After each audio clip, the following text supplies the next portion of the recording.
По поручению главы администрации были проведены рейдовые мероприятия со службами администрации, водоканала, ЖКХ на наличие септиков в прибрежной зоне. Также продолжаются рейдовые мероприятия на наличие жироловителей.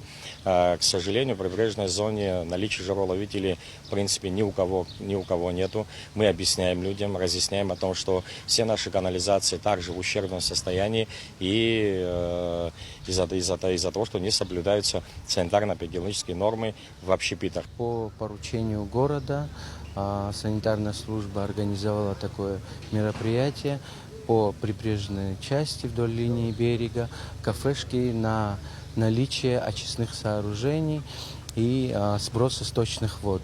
К сожалению, на сегодняшний день почти всеми сброс в основном осуществляется в грунты, что, конечно же, приводит к негативному последствию. В некоторых случаях стоят, накопительные баки, в некоторых случаях это колодцы дренажные, в некоторых случаях просто идет сброс воды в грунт скрытым образом.